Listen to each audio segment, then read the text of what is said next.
इल्तिजा थी कि MD CAT जो कि एक प्लेसमेंट टेस्ट है जिसको एडमिशन टेस्ट का भी रंग दिया जा रहा है, उसका जो 60 मार्क का पास परसेंटेज बताया गया है वो कानून के मुताबिक नहीं बताया गया। कानून में दर्ज है कि इस तरह की रिकमेंडेशन जो है, जो कि एक टेस्ट के स्टैंडर्ड्स के हवाले से रिकमेंडेशन है, वो बोर्ड देता है। PMC पाकिस्तान मेडिकल काउंसिल का बोर्ड देता है,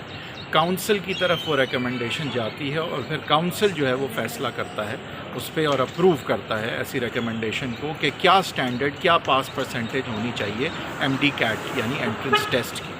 अब यहाँ पे इस तरह से नहीं हुआ, बल्कि बोर्ड की रिकमेंडेशन भी देर से आती है और टेस्ट जो है उसके बाद हो जाता है और अब काउंसिल की अप्रूवल जो कि पहले होनी होती है ताकि ये फ़ैसला PMC का एक मुकम्मल और मुस्तकिल तौर पे हो सके कि क्या स्टैंडर्ड और क्या पास परसेंटेज होगी, ऐसा नहीं हुआ था। और बोर्ड की रिकमेंडेशन के बाद इंतज़ार नहीं किया गया काउंसिल के फ़ैसले, काउंसिल के अप्रूवल का, और उससे पहले एक ऐसा गैर कानूनी, गैर आइनी टेस्ट जो है वो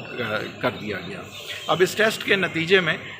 देखा यह जा रहा है कि 690 सीटें जो प्राइवेट मेडिकल डेंटल कॉलेजेस की हैं उसमें सिर्फ 515 पुर हुई हैं और एक बहुत बड़ा खसारा हम देखेंगे आगे के डेंटिस्ट जो हैं जिनकी सूबा सिंध में ज़रूरत है वो जो है वो पूरी तरह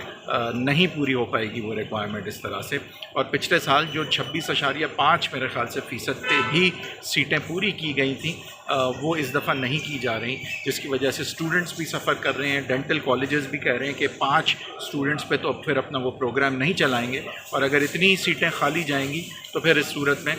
जो है वो फिर ये प्रोग्राम करेंगे ही नहीं। तो अभी जो 25% सीटें भरी भी गई हैं वो भी खाली होने का ख़दशा है। लिहाजा हमारी इल्तिजा है कि ये पास परसेंटेज जो है ये गैर कानूनी तौर पे फ़िक्स की गई है, इसको ख़त्म किया जाए